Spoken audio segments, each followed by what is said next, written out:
What's going on, gamers? Back with some Metroid Prime 2 Echoes. Just got started here recently. Now we got ourselves a world to save.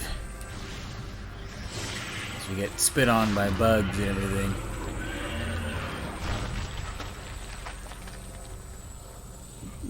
No missiles? Nope, guess not. Alright. Alright, so we're just gonna go ahead and get to the top of this room here. We've gotta kind of set it up a little bit. Shooting these things. There we go. There we go. I got some missiles now. And now I remember correctly, we cannot shoot. Cannot read the lower projectors that are orange. We only have violet access. It's kind of weird and interesting little factoid that, like, I mean, it's all supposedly the same language, right? But it's like the languages are divided by color. Divided by color, not by like difference of dialect or anything like that, because we can find projectors of different colors in different places. So, I mean, generally speaking, you'll find most of certain colors to be in certain places. Like, you know, you got Egg on Waste here, which we got the orange. We got Temple Grounds there with the violet, pink looking stuff. So, that's just another interesting concept, you know. Speaking of interesting, this wouldn't be a Metroid game without the space pirates. And now they definitely got themselves a little bit of a makeover this time. You can hang up on the walls and shit too, like cool. But in the end, still just a bunch of pansies. No problem whatsoever.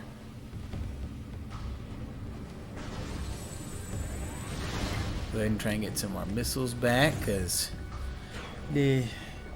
having only 10 missiles is not great.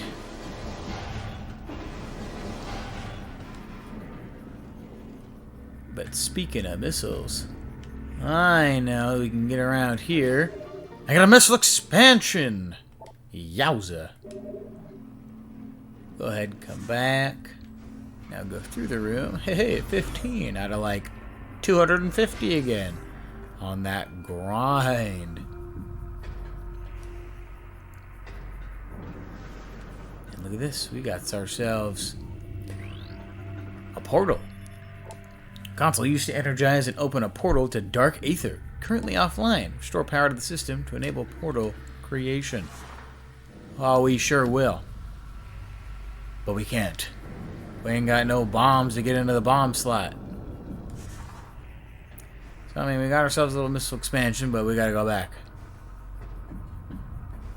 Try a different route.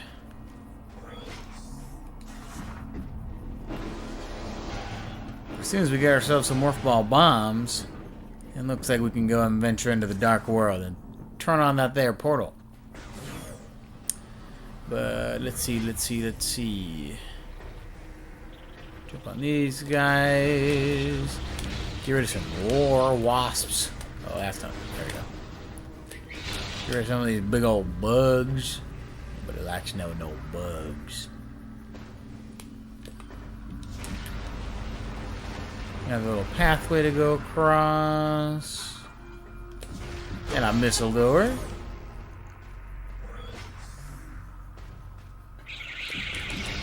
some fucking shriek bats. And as we'll kind of notice a bit going on through here, for those who are Metroid and Metroid Prime fans in particular, is that the engine itself is the same, and there's a little bit of reusing of assets here. We got ourselves an Alpha Digger. Alpha Sand Digger. Those little two-headed worms from earlier. Yep, there's a bigger one. Looks like he's a boss.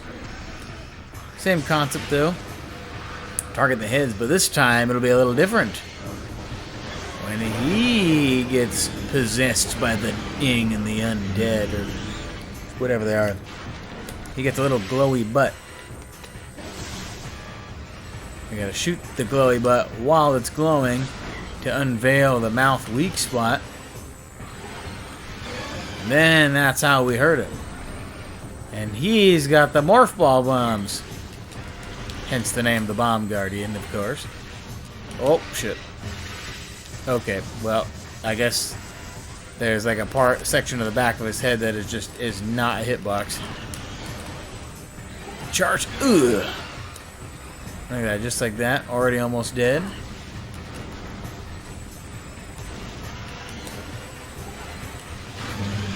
And boom. Bada bing, bada boom. That there's another boss under the belt.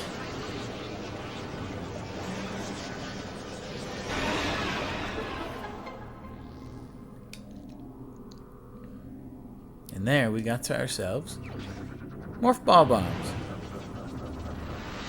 Yeah, so this is kind of the theme for the bosses, for most of the bosses too. In order to get some stuff back there, you gotta get them back from the Guardians, those assholes that stole them from us earlier. And they just named them Object that they have and Guardian. So, Bomb Guardian. So creative, aren't we? I'm just like, I figured that, I mean, it makes sense, but I just find that the naming is like just a little bit lazy. Like, we took the easy way out for some of the namings here. Like, I mean, sure, when between the two games there was only 2 years of development time, but it's like we already are reusing the same engine, to my understanding, for the game. And making all these environments, and then they double them up with Dark Aether. So I'm just like, I just feel like there could have been a little bit more. But anyway, just me being a little rant for a sec.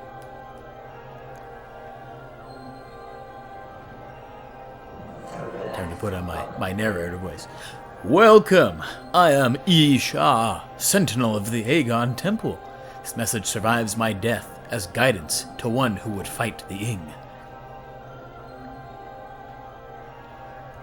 A portal to Dark Aether lies nearby. Hey, we found it already. With it, you can travel to this land's shadow. You must locate a dark temple, a twisted mockery of the sacred place. Inside you will find the energy controller that you seek.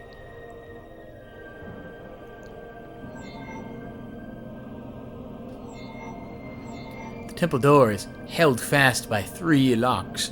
The keys for these locks are hidden throughout that dark land. Your search will be difficult. Even the very air of Dark Aether is dangerous and can cripple the strongest of warriors.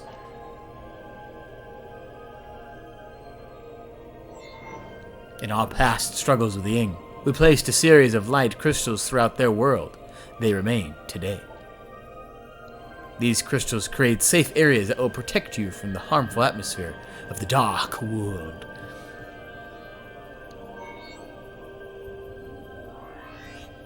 I've updated your translator module. You can access devices and doors coordinated with amber holograms. More lands are open to explore. Cool, thank you. But like, I guess we'll wait. When you have taken the energy from the Dark Temple, return here at once. And the light of Aether serve you well. Hey, my energy's fully replenished. Alright, so I understand and I get that I can't just have all of the translator languages downloaded into my thing immediately, downloaded into my module. Because it would just, you know, you would get into a high level area of the game and you ain't got none of the resources for it. In terms of game sense, right? It's like, in terms of lore, why don't the Luminoth help me out in every way that they can? There will be a couple power-ups later that I won't spoil either, that will that would definitely help. I mean, they have more of an explanation for being later, but like, just seems a little weird that they wouldn't, like, you know, help a girl out. I mean, I am here to save the world. But I guess the promise of saving the world is not enough. You gotta put in the money. put in the hours. Well, here, we'll just go around town, and get this door down. Oh, the sands. Oh, whatever. Okay, this guy. Get out of the way. From another missile expansion. Yes. More. Give me more. There you go. 20 missiles on our adventure. Here, so now we'll come back down here. Oh, I could not run into every waterfall of sand. Come back down here. Go through here and we'll go activate that portal now. We got bombs.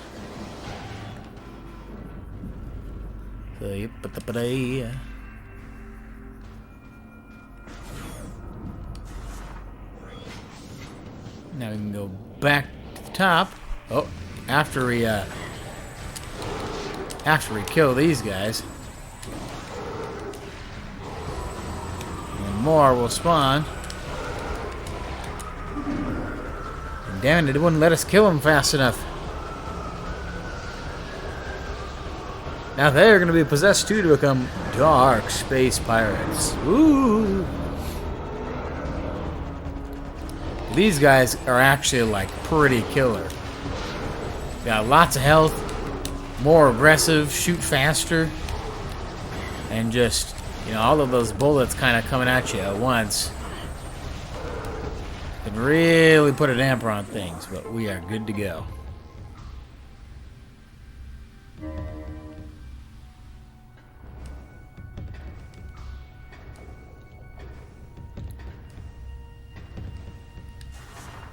Now we will start. I mean, it's not really much of a puzzle, I guess, but just the activation process. The beginning part of the game is pretty easy, but we'll see later that there's kind of a there's a very strong like difficulty spike that happens in the game, and like just smack dab in the middle. And I mean, it doesn't really come out of straight nowhere. But just going from this stuff, which is like, oh, you know, la-di-da, this is easy, you know, pretty straightforward puzzles and things like that, to then it's like, oh my god, this is this is awful. This is so like dangerous and powerful. I'm just like, it kind of just happens in an instant, and I definitely was not prepared for it on my first few playthroughs of this. Even now, I'm kind of like dreading having to play that part. I mean, it'll still be fun. And now that I'm a better gamer, let's see how like well I can do with it. But I'm just like, damn. It's going, like, I say this game is hard, and I know it is. You're probably watching being like, oh well Valkrona, this game's easy right here. This ain't nothing for you. I'm just like, give it a minute. There's a reason why this game is notorious for being difficult. It's not here, but it's coming.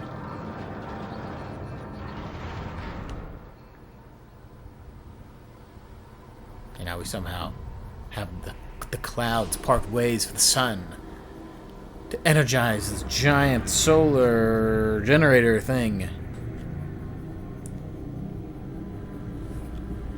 And just like that, the sun turns into energy we can see. And now our first portal is activated and ready to go.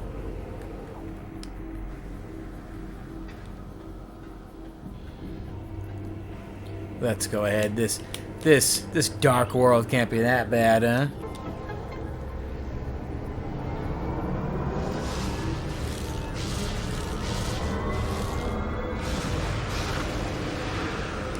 Well, the portal is nice and menacing.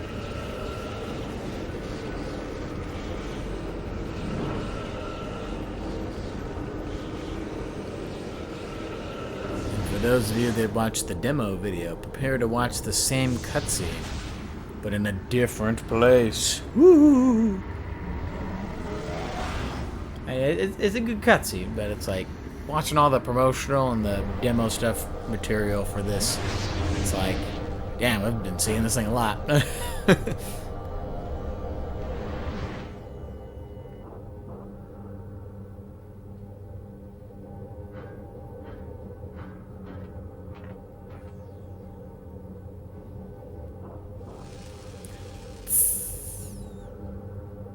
Some sharp air out there.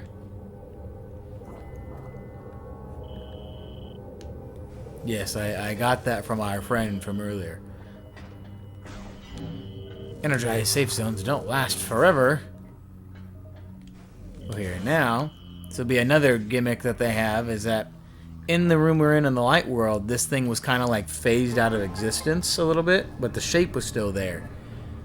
So essentially, there's one-sided dimensional buttons. Yeah, transdimensional activity detected.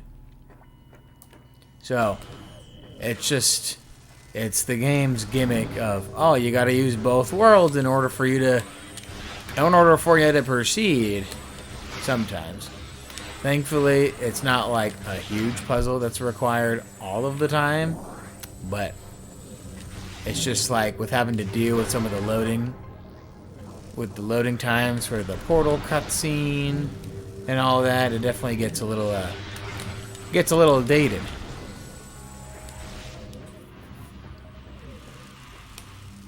Here, we'll go ahead and we'll save up right here.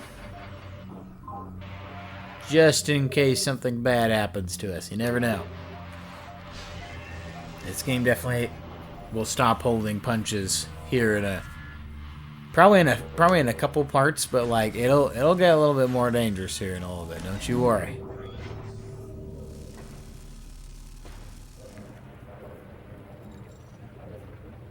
And now we have our first encounter with an actual member of the Ing. Apparently can shapeshift, turn into little puddles of ink, and then reappear. Woo! Oh, can I shoot? There we go. And you can still hit them while they're a puddle too, which I always find is interesting. But Power Beam is definitely not the strongest weapon, but get the job done.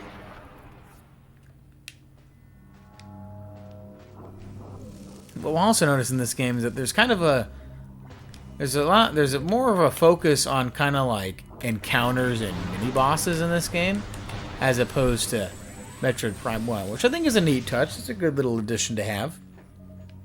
But I mean, like with that, it's like, you know, oh, you're fighting the Ing for the first time, so like I don't know if you could see, but like that door kind of back over there was locked, and I'm just like, well, damn, okay, I guess I just will have to fight this thing. I have to do this, have to do that. So, you know, gets a little, wears down on you a little bit, but it's nothing too crazy. Nothing we haven't seen before.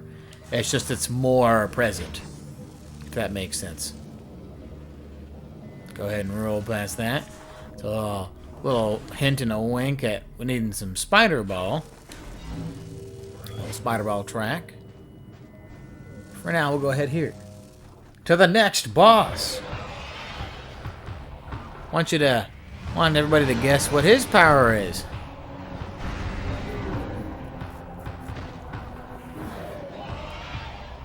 It's the Jump Guardian. Woo!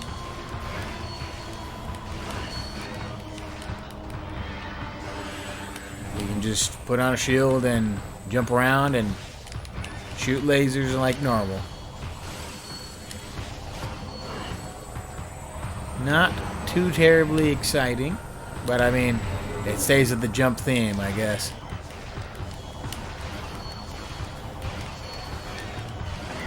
And it's like they still kind of, at least relatively, behave like Ing.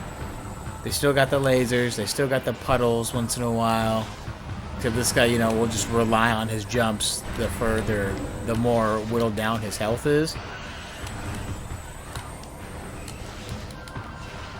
Yeah, and this isn't too slow. But we'll get him. We'll get our jump back in no time. Now we'll just be jumping across the arena. There go the missiles.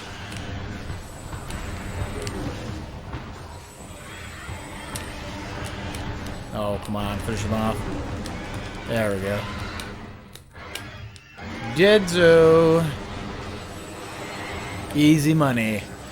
Give me my little jumpy boots.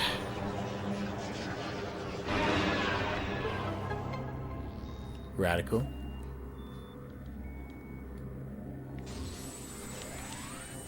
There we go, got my missiles back. And here they are.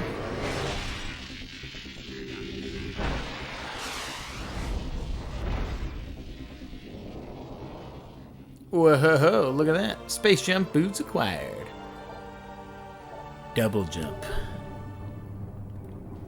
And now that door is back.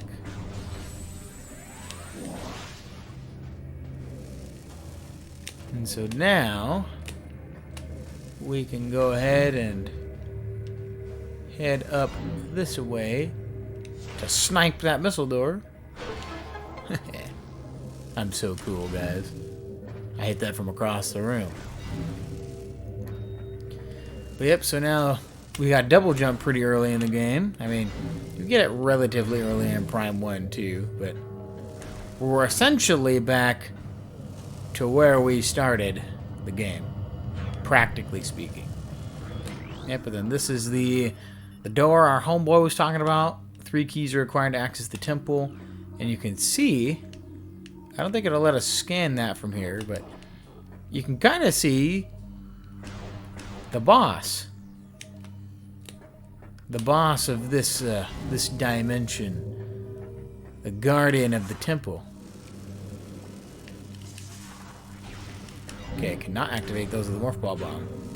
But hey, look, there's key number 1. Right next to the temple door. There we go, so we're 1 key in. Go ahead and roll, roll, roll, rolling faster. There we go. It's nice that these little crystals heal you as well, instead of just being a safe barrier. But it does lead to some instances here in the early game where it's like, oh, I just need to like sit here and heal, and that's all I can do. See, it looks like it's pretty much just time to go back to the normal world, so then we can progress, because even though Dark Aether has stolen most of the energy of regular light Aether, I guess, it's still, at least in terms of like the mapping and gameplay, okay, give me the door, hurry up. Oh god, these load zones are gonna kill me.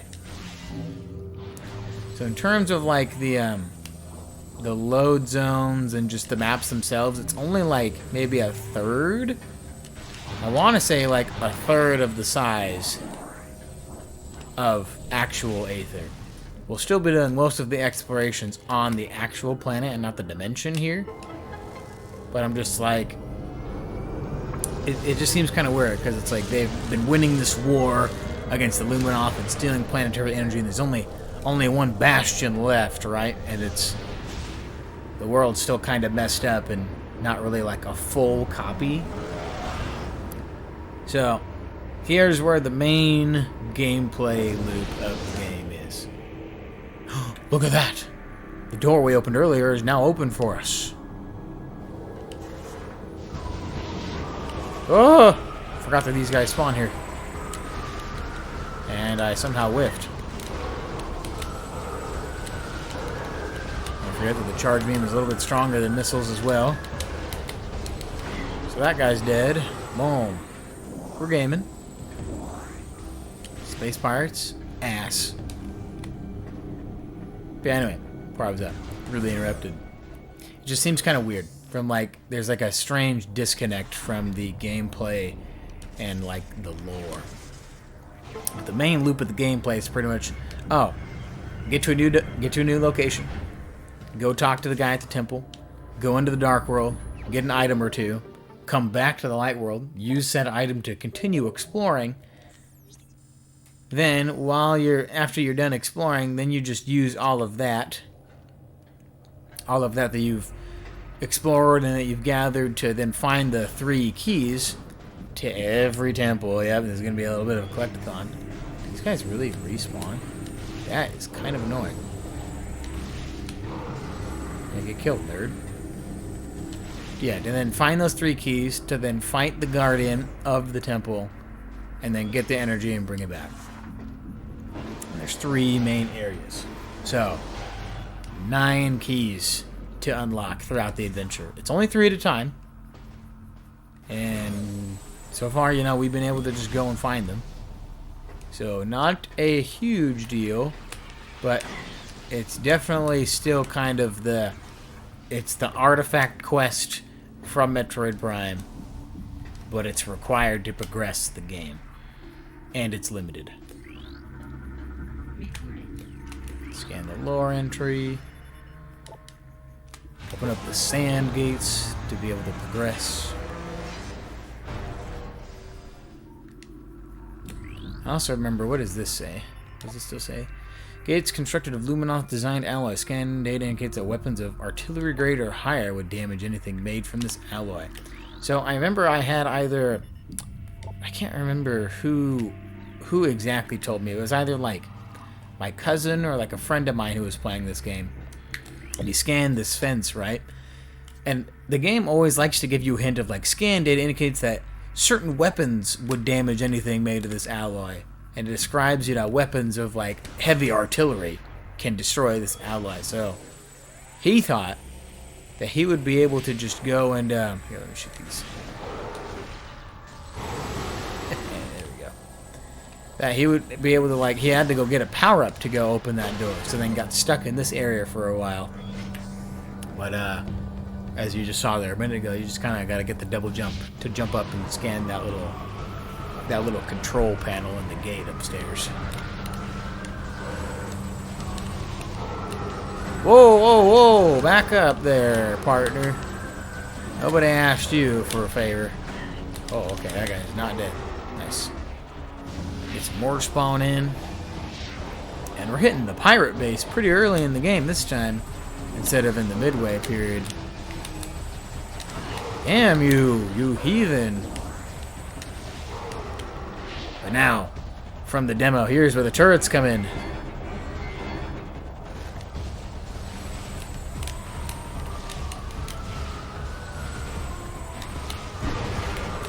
Still not difficult to take down, though. It's just sad that they also nerfed the missile spam from last game. Missiles are a bit slower this time. But still, not a problem for Samus Aran. There we go. Let's get some missiles back. I need a few of those. It is more of a missile-heavy game.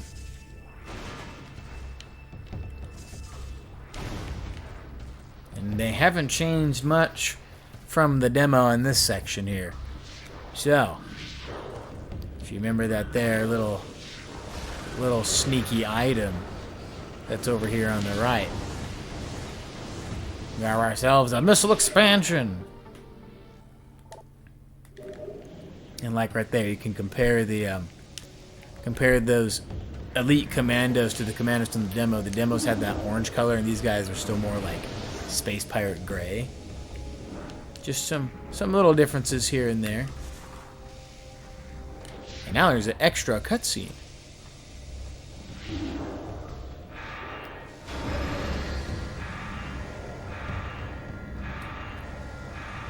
Yep, and this is where the similarities end. Bro, what is up with these missiles? How am I missing? I'm literally locked on. And like the first guy didn't roll. I get that second guy rolled right there, but I don't remember missiles missing a whole lot. Kinda weird. But now there's so much space pirate logs and intel to read. We're not gonna read all of it for this playthrough because this would really extend the playtime, but for the review I'll have to play and rescan all these on my own time to show you what's up. Make sure I'll scan every little bit for you guys to be completely informed.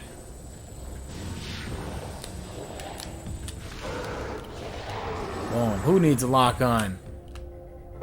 And that guy, for some reason, is just watching his friends get killed in the glass over here. Death. The trash, son.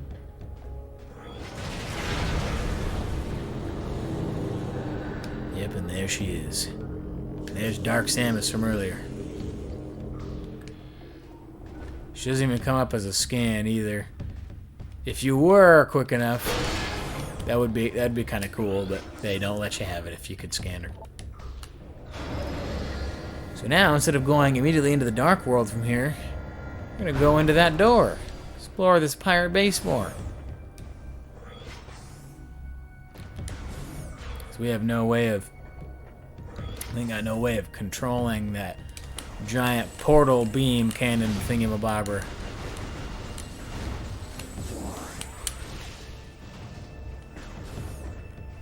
Go ahead and go in here. Destroy these guys. Sick. Let's go ahead and just walk past all this stuff.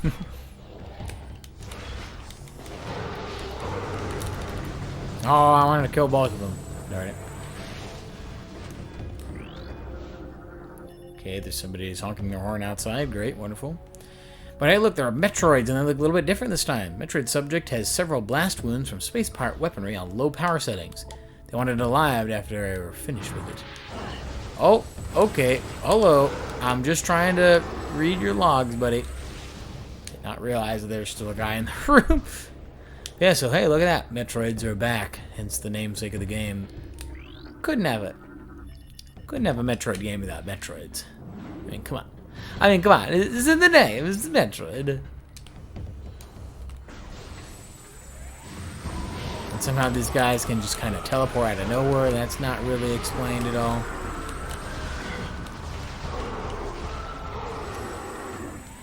Actually, I don't think it is. Okay, we'll have to scan a live one.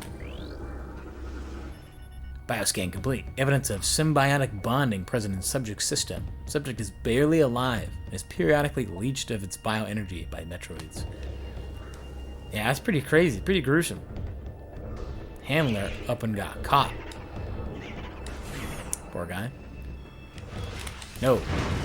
Bad turrets. Nobody likes you.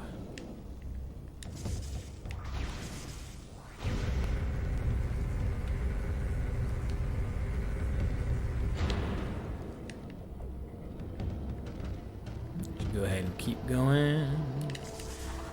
It's been about that time. So, oh shit. Flying pirates! Ah! Definitely a little bit more agile than our boys from before. But still no match.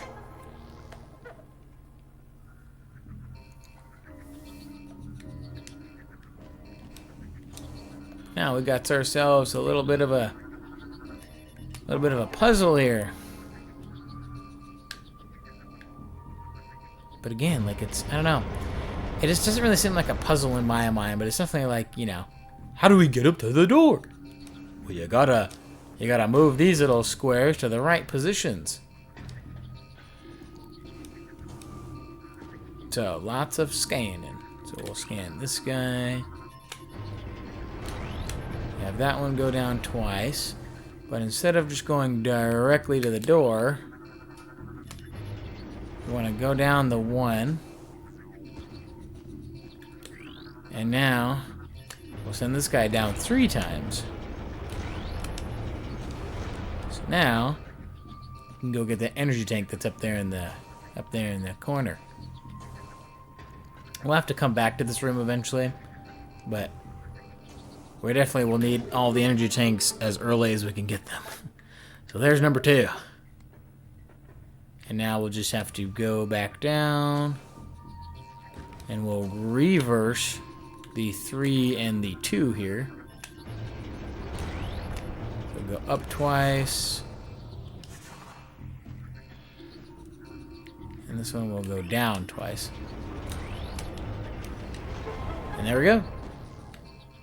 And that's how we will traverse this room, is with those giant containers filled with nothing, and you can't even scan them. Not sure why the space pirates would need these giant I just lost my train of thought. Tupperware, that's what I was thinking of. I was like, Not sure why the pirates need some giant square Tupperware, but I mean, hey, they got it if they really need it. Maybe they really got a nice Thanksgiving brunch for the boys.